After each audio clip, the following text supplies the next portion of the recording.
Brought to you by V-Guard, co-powered by Sensodyne and Vimal. બોલો ઝુબા કેસરી.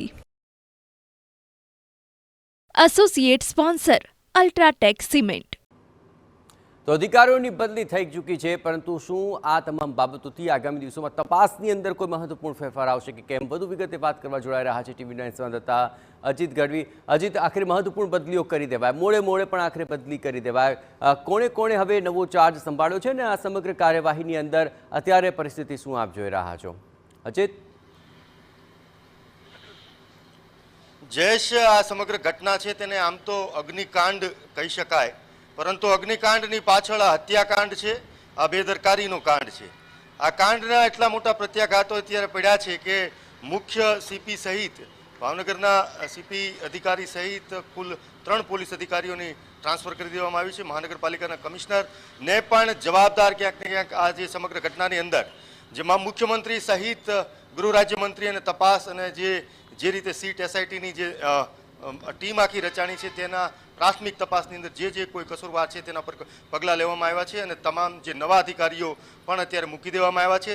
ત્યારે આ સમગ્ર ઘટનાની અંદર દુઃખદ વાત એ છે કે સતત અત્યારે જે આ ઘટનાની અંદર જે અધિકારીઓની ચોક્કસપણે જે રીતે રાજ્ય સરકાર સંવેદનશીલ સરકાર ગણવામાં આવે છે તેણે અત્યારે 2 દિવસ પછી 3 દિવસ પછી અત્યારે પગલાં લેતા દેખાય છે, પરંતુ પહેલેથી કહેવામાં આવી રહ્યું છે અને સામે દેખાઈ રહ્યું છે આજ જે અત્યારે જે કમિશનર સીપી જે છે તે ગેમ ઝોનની અંદર જોવા મળ્યા હતા, તેવી જ રીતે અગાઉ આજ રાજકોટના મહાનગરપાલિકાના મેયરથી લઈને સ્ટેન્ડિંગ કમિટીના ચેરમેન, ધારાસભ્યો, સાંસદ પણ જે મળતી માહિતી અનુસાર આ ગેમ ઝોનની મુલાકાત લઈ ચૂક્યા છે. ત્યારે જે સૂત્રો પાસેથી મળતી માહિતી અનુસાર અને જે રીતે રાજ્ય સરકાર આ સમગ્ર ઘટનાની અંદર જે લોકોની સાથે રહેવાની વાત કરી રહ્યા છે, પીડિતોની સાથે રહેવાની વાત કરી રહ્યા છે, ત્યારે એવું લાગી રહ્યું છે કે લેવાવા જોઈએ, દાખલો બેસવો જોઈએ. જે રીતે આ માત્ર અધિકારીઓની સસ્પેન્ડ કે બદલીથી આ મામલો છે તેમાં લોકોને સંતોષ, પીડિતોને સંતોષ મળે તેવું લાગતું નથી.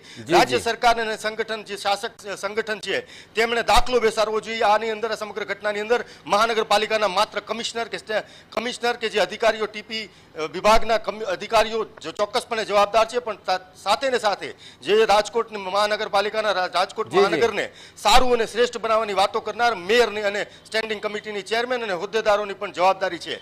જયેશ, કરુણતા સાથે કહેવું પડે કે મહાનગરપાલિકાની અંદર જ્યારે રાજકોટની અંદર ભારતીય જનતા પાર્ટીનું શાસન છે ત્યારે ચોક્કસપણે અત્યાર સુધી વાયદા અને ફાયદાની વાત કરનાર તમામ લોકો કેમ જે અત્યારે સિવિલ હોસ્પિટલની અંદર પોતાના શબની વાત નથી કહેતો, જયેશ, અવશેષો માટે લોકો તડફડિયા મારી રહ્યા છે, વલખા મારી રહ્યા છે, ત્યારે મહાનગરપાલિકાનો એક પણ કોર્પોરેટર, મેયર, સ્ટેન્ડિંગ કમિટીની ચેરમેન ત્યાં કલાકો સુધી ઊભા નથી રહ્યા.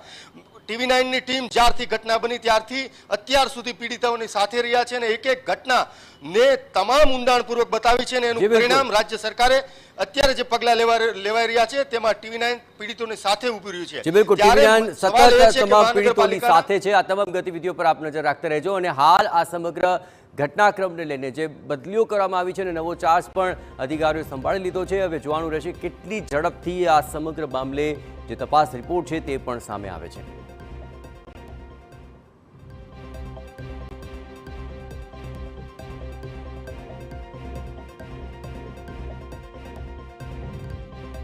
Brought to you by V-Guard, co-powered by Sensodyne and Vimal. બોલો ઝુબા કેસરી. Associate sponsor UltraTech cement.